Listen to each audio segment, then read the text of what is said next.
সত্যি সত্যি বন্ধু, কিন্তু আমরা একই সঙ্গে একই স্কুলে একই ক্লাসে পড়ছি কিছুদিন, ছোটবেলার স্কুল। তো সরকার গঠনের শুরুতে তিনি কিন্তু নিয়োগ পান নাই। কয়েক মাস পরে তারে সংস্কৃতি উপদেষ্টা হিসেবে নিয়োগ দেওয়া হয়। তখন এর তীব্র বিরোধিতা করেছিল ধর্মভিত্তিক দল হেফাজতে ইসলামী সহ কথিত তৌহিদি জনতা। ক্ষমতা পেয়ে এই গোষ্ঠীর মন জয় করতে যেন সব কাজ তিনি করতেছেন, তাদের সমর্থনও হয়তো পেতে শুরু করেছেন, কারণ তাকে নিয়ে সে আলোচনা সমালোচনা আর নেই। 5 আগস্ট যখন 32 নম্বরে বাড়ি ভাঙচুর আগুন দেওয়া হলো, তখন তা মানতে পারেননি ফারুকী। তিনি দুঃখ ভারাক্রান্ত হয়ে ফেসবুকে পোস্ট করেন, প্রধান উপদেষ্টা শপথ নেওয়ার পর প্রথম কাজ হবে 32 নম্বরে বাড়ির পরিদর্শন। অথচ ফারুকী উপদেষ্টা হওয়ার পর ঘোষণা দিয়ে বুলডোজার অভিযান চালিয়ে 32 নম্বর বাড়ির অবশিষ্ট কিছু যে মাটিতে মিশিয়ে দেওয়া হলো, এই ঘটনায় একরকম মৌনই থাকলেন, যে মৌনতা তার সম্মতিরই লক্ষণ। মানে মানে সরকার যেমন মৌন ছিলেন মোস্তফা সরোয়ার ফারুকীও নিজেও। এই 1 বছরে শুধু বঙ্গবন্ধুর ভাস্কর্য নয়, মুক্তিযুদ্ধের নানা নিদর্শন ধ্বংস করা হয়েছে। এর বদলে কিছু জায়গায় জুলাই স্মারক বসানো হচ্ছে। এসব উদ্যোগের পক্ষে অনেক বেশি সক্রিয় এখন ফারুকী। মোস্তফা সরোয়ার ফারুকের হস্তক্ষেপের প্রতিবাদে, খবরদারের প্রতিবাদে, মৌখিক নির্দেশে কাজের অর্থায়ন দাবির প্রতিবাদে শিল্পকলা একাডেমির মহাপরিচালক পদ থেকে চলে গেছেন সৈয়দ জামিল আহমেদ, যাকে অন্তর্বর্তী সরকারই নিয়োগ দিয়েছিল। অনেকে বলেছেন, ফারুকী নিজেও বলেছেন যে এই নিয়োগ দেওয়াটা নিয়ে নানা ধরনের প্রশ্ন ছিল, জামিল আহমেদ সাহেবের কাজ নিয়েও নানা ধরনের প্রশ্ন ছিল। আমরা কে সত্য বলছেন কে মিথ্যা বলছেন তা এখনো ঠিক জানি না। আমরা শুধু জানি গত এপ্রিল মাসে সংস্কৃতি বিষয়ক উপদেষ্টা সংবাদ সম্মেলনে প্রশ্ন করতে এসে 2টি টেলিভিশন মিডিয়ার 2 জন সাংবাদিককে চাকরিচ্যুত করার অভিযোগ উঠেছিল। আমি অবশ্য এইখানে জনাব মোস্তফা সরোয়ার ফারুকী প্রশ্ন করেছে, প্রশ্ন হ্যান্ডেল করতে দেখেছি। আড়ালে তিনি কিছু করেছেন কিনা সেটা আমাদের জানা নাই, হয়তো তিনি আড়ালে কিছু করেন নাই। কিন্তু সরকার এমন একটা ভয়ের সংস্কৃতি তৈরি করছে যে তারা এই রিস্কই আর নেয় নাই। এই রিস্ক তারা নেয়াটা তারা ওয়ার্থ ইট মনে করে নাই। আপনি আরও দেখেন, মোস্তফা সরোয়ার ফারুকী যে মন্ত্রণালয়ের সাথে জড়িত, সে চলচ্চিত্রতে যে অনুদান দেওয়া হয়েছে, সেই অনুদান এবার কারা পাইছে, কি হিসাবে পাইছে, কেমনে এটা বিবেচনা করা হয়েছে, কত সময়ের মধ্যে কতজন এটা দেখছে, সেগুলির দিকে একটু দেখেন।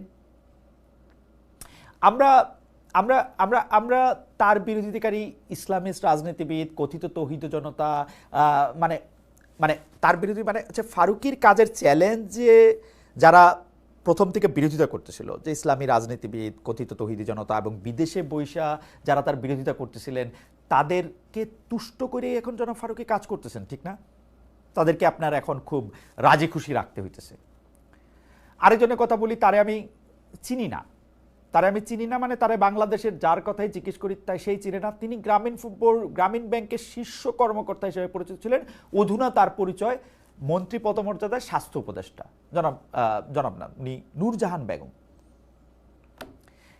উনাকে বলা হইতেছে যে একটা থাকে না, মানে মানে ডক্টর মোহাম্মদ ইউনূসের স্বজনপ্রীতির একটা উদাহরণ হিসাবে তার নামটা আমরা অনেকদিন মনে রাখবো। নূরজাহান বেগমকে একটু চিনতে চেষ্টা করলাম, যে উনার কেরিয়ার এনজিও ভিত্তিক, গ্রামীণ ব্যাংকে গুরুত্বপূর্ণ দায়িত্ব পালন করছেন। গ্রামীণ ব্যাংক সংশ্লিষ্টতার কারণেই তাকে ক্যাবিনেটে নিয়েছেন ডক্টর ইউনূস। শুরু থেকে এই অভিযোগ রয়েছে। স্বাস্থ্য সম্পর্কিত বা স্বাস্থ্য মন্ত্রণালয়ের মতো এত বড় একটা মন্ত্রণালয় পরিচালনার অভিজ্ঞতা তার রয়েছে কিনা এমনটা আমরা জানি না। সম্প্রতি এনসিপি নেতা জনাব হাসনাত আবদুল্লাহ এসব সমালোচনা করে নূরজাহান বেগমের পদত্যাগ দাবি করেছেন। স্বাস্থ্যখাত দেশের বড় অরাজকতার জায়গা হলেও সেখানে সংস্কারের কোনো উদ্যোগ দেখা যাচ্ছে না, সব চলছে আগের সিস্টেমেই। স্বাস্থ্য উপদেষ্টা নূরজাহান বেগমের সাবেক পিও তুহিন ফারাবি এবং বর্তমান পিও মাহমুদুল হাসানের বিরুদ্ধে ক্ষমতার অপব্যবহার, তদবির বাণিজ্য, চাঁদাবাজি, টেন্ডার বাণিজ্য সহ নানাবিধ দুর্নীতি ও অনিয়মের মাধ্যমে শত শত কোটি টাকার অবৈধ সম্পদ অর্জনের অভিযোগ অনুসন্ধান করছে দুদক। স্বাস্থ্য মন্ত্রণালয় জুলাই আন্দোলনের হত্যাকাণ্ডের সংখ্যা চূড়ান্ত করতে পারেনি এখন পর্যন্ত। সবশেষ তথ্য অনুযায়ী গণ অভ্যুত্থানে 864 জন মারা গেছে। আহতদের চিকিৎসা নিয়ে নানা নৈরাজ্য হচ্ছে। এই 864 জনেরটাও আমি মন থেকে বললাম। সর্বশেষ তারা কি তথ্য দিয়েছেন, সেটা কি আপডেট করেছেন, সেটা আমার কাছে সর্বশেষ তথ্য অনুযায়ী তারা সেটা এখনো আপডেট করেন নাই। আহতদের চিকিৎসা নিয়ে নানা নৈরাজ্য আছে। আবার চক্ষু ইনস্টিটিউটে পঙ্গু হাসপাতালে জুলাই আহতদের একটি অংশ নানা নৈরাজ্য তৈরি করেছে। স্বাস্থ্যসেবাকে জনমুখী, সহজলভ্য ও সর্বজনীন করতে প্রয়োজনীয় সংস্কার প্রস্তাবের লক্ষ্যে অন্তর্ভুক্ত সরকারের প্রধান উপদেষ্টা অনুমোদন ক্রমে স্বাস্থ্য খাত সংস্কার কমিশন নামে কমিশন গঠন করে গত 18 নভেম্বর গেজেট প্রকাশ করা হয়। তারা সুপারিশ জমা দিল, এটা যে অগ্রাধিকারে নেই তা একদম স্পষ্ট। আরও দুইটা সংস্কার কমিশনের কথা, মানে সংস্কার কমিশনের কথা আমি আবার বলবো, একটু স্বরাষ্ট্র উপদেষ্টা লেফটেন্যান্ট জেনারেল অবসরপ্রাপ্ত জাহাঙ্গীর আলম চৌধুরীর কথা বলেনি। অনেকেই বলতেছেন ব্রিগেডিয়ার জেনারেল সাখাওয়াত সাহেবের এই কেমন বিকল্প, মানে অন্তর্বর্তী সরকারের এক সপ্তাহের মধ্যে বলা যায় উচিত কথার বলি হয়েছিলেন ব্রিগেডিয়ার জেনারেল অবসরপ্রাপ্ত এম সাখাওয়াত হোসেন, তাকে সরিয়ে নতুন স্বরাষ্ট্র উপদেষ্টা করা হয় হচ্ছে লেফটেন্যান্ট জেনারেল অবসরপ্রাপ্ত জাহাঙ্গীর আলম চৌধুরীকে। দেশের স্বরাষ্ট্রমন্ত্রীরা ঐতিহ্যগতভাবেই বেফাস কথা বলেন, সেই ঐতিহ্য ধরে রাখতে পেরেছেন জাহাঙ্গীর আলম চৌধুরী। চুরি ডাকাতি ছিনতাই মব থামাতে ব্যর্থ উপদেষ্টা, রাত ৩টায় সংবাদ সম্মেলন করেন, এই সরকারকে জনগণ ৫ বছর চায়, সেই ক্যাম্পেইন করেন স্বরাষ্ট্র উপদেষ্টা। পুলিশের সংস্কার হয়নি, কিছু বললেই বলা হয় যে আগের আমলের পুলিশ রয়েছে, সেই পুলিশ দিয়ে আর কাজ করা যাচ্ছে না, সেই পুলিশ সংস্কার করা যায় নাই। কিন্তু আপনারা আর কতদিন পর্যন্ত আগের আমলের পুলিশ, আওয়ামী পুলিশ এইসব কথা বলবেন? মানে এটা আল্লাহ ছাড়া আর কেউ বলতে পারবে না। আগের মতোই পিক এন্ড চুজ করে পুলিশ কাউকে পেটায়, কাউকে মব করতে দেয়, অন্তর্বর্তী সরকারকেও পুলিশ তার নিজের মতো করে ব্যবহার করে। আইন শৃঙ্খলার ব্যাপক অবনতি দেখে মনে হচ্ছে আইন শৃঙ্খলা বাহিনীর উপর এই সরকারের কোনো নিয়ন্ত্রণ নাই, বরং আমাদের এই স্বরাষ্ট্র উপদেষ্টা অনেক বেশি মানবিক মানুষ, এটা প্রমাণ করার জন্য পুলিশ গিয়া কি খাচ্ছেন, তারপরে হচ্ছে কি খাইলে ভালো হবে, কিভাবে টাকা জমা রাখলে ভালো হবে, এগুলি নিয়ে মানে মানে মানে বেশি ব্যস্ত বলে মনে হইতেছে। এই আইন শৃঙ্খলার বিষয়ে অনেক বেশি রিল্যাক্টেন্ট মনে হইতেছে যে পুলিশের কর্তা ব্যক্তিদের। মপতন্ত্র সব জায়গায় দৃশ্যমান হইল, কোর্ট কাচারি থেকে শুরু করে সব জায়গায় সিদ্ধান্ত গ্রহণ প্রক্রিয়ার সব জায়গায় আমরা এক ধরনের মানে কি বলবো, দ্বিধা, দ্বন্দ্ব, ইফ বাট এগুলি দেখতে পাচ্ছি। অনেকেই বলে থাকেন যে ভাই বাংলাদেশে যা হইতে পারতো আর কি, যা হইতে পারতো তার চেয়ে ভালোই আসে। মানে একটা গল্প আছে না, এর চেয়েও খারাপ হইতে পারতো, গল্পটা মানে পরে আরেকদিন বলবো নি। আসলে সব কথাই আমি এর চেয়েও খারাপ হইতে পারতো দিয়ে আমি আসলে কইতে পারি। এই যে এখনো যে কিছু মানুষের ধারণা সরকার এই পোলাপাইনগুলির রাস্তায় রেখেছে কিছুটা আর্মিকে কাউন্টার করার জন্য, অথবা তৃণমূলে যেহেতু তাদের কোনো লোকজন নাই, এই সব পোলাপানি সেগুলির অভাব পূরণ করতেছে। চাঁদাবাজিতে মানুষ অস্থির হয়ে আছে, যেখানে বিএনপির লোকজন বেশি জড়িত, এটা একদম দিবালকের মতো স্পষ্ট। বিএনপির লোকজন চাঁদাবাজিতে বেশি জড়িত। জুলাই আন্দোলনের মিত্র দলগুলির কাছে এই সরকার যেন অসহায়। এই সরকারের সময় অধিকার চাইতে গিয়ে পুলিশের পিটুনি খাইতেছে শ্রমিকেরা। সম্প্রতি মোহাম্মদপুর এলাকায় ছিনতাই শিকার একজন থানায় গিয়ে উল্টো বিড়ম্বনায় পড়েছেন। এই ঘটনা ফেসবুকে ভাইরাল হলে তখন পুলিশের টনক নড়ে। সরকারের কর্তারা নিরাপত্তা ইস্যুতে আবারও মনে করে দেয়, নিরাপত্তা ইস্যু এলেই পতিত ফেসিবাদীদের ষড়যন্ত্রের কথা বলেন। একজনকে গ্রেফতার করা হয়েছে, তিনি নাকি ট্রেনিং দেন একজন আর্মিকে। ভাই, আওয়ামী লীগের সরকার, শেখ হাসিনা সরকার পুরাটা আর্মি, পুরাটা পুলিশ, পুরাটা র্যাব, পুরাটা বিজিবি সবাই লয়ে তো বৈশা ছিল। এখন এই 500 জন 300 জনের লয়ে ট্রেনিং দিয়ে আপনি করে ফেলাই দিব, এইগুলি গপ্প আপনারা এখন করবেন? ক্রসফায়ার করাটাই আপনার মনে করে দিই, ক্রসফায়ার করাটাই মানবাধিকার লঙ্ঘন? ব্যাপারটা এরকম না।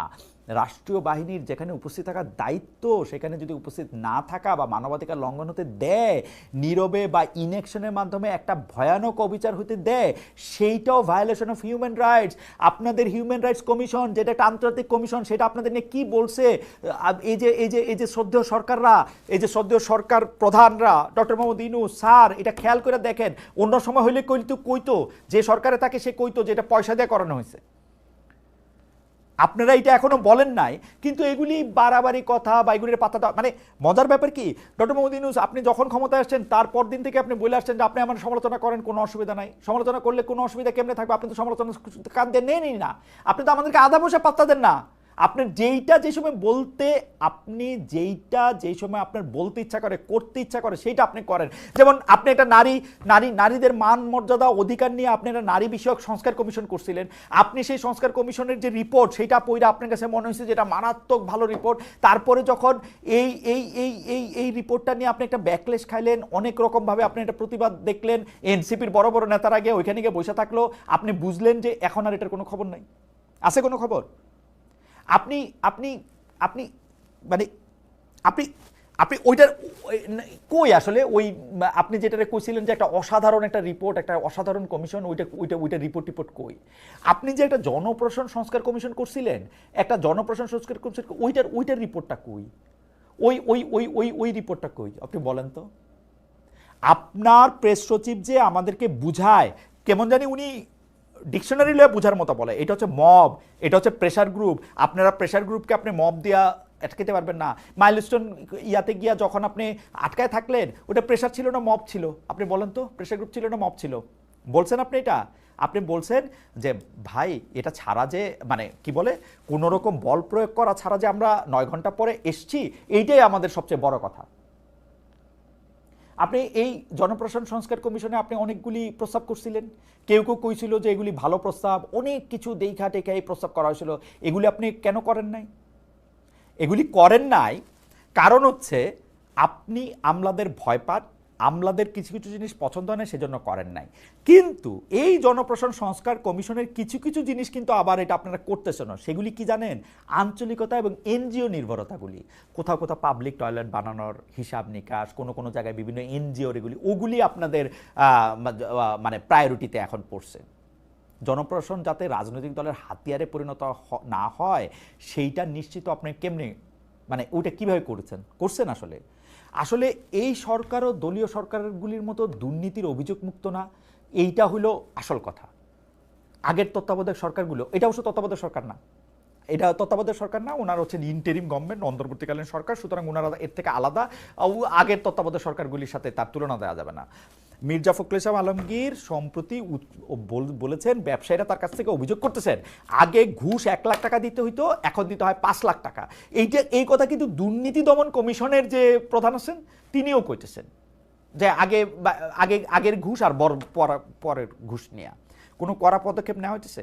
প্রশাসনে, সচিবালয়ে, বিভিন্ন সরকারি প্রতিষ্ঠানে এই ছাত্র প্রতিনিধি নামে সমন্বয় পরিচয়ে তদবির বদলি বাণিজ্য কি থেমেছে? মোট কথা প্রশাসনের সকল পর্যায়ে যে দৌরাত্ম্য আমরা দেখতে পাচ্ছি তার কোনোটাই কি থেমেছে? মানে এই যে অরাজকতা, এই অরাজকতাটাকে আপনি দেখতে পাচ্ছেন। শুনেন, আপনি মানে আমাদের একজন প্রিয় নেতা, অনেকেরই প্রিয় নেতা মাওলানা ভাসানী, তিনি কাকমারি সম্মেলন, আপনি মনে আছে তো? কাকমারি সম্মেলনে মনে তো নিশ্চয়ই থাকবে, আপনি ইতিহাস খুব ভালো করে পড়েন, আপনার যাদের কথা বললাম তারাও খুব ইতিহাস ভালো করে পড়েন। কাকমারি সম্মেলনে শাসকদের উদ্দেশ্যে বলছিলেন যে আপনারা যদি এরকম চালায় যান তাহলে কিন্তু আমাদের একটা আসসালামু আলাইকুম দিতে হবে। মনে করে দিলাম। Thank you so much.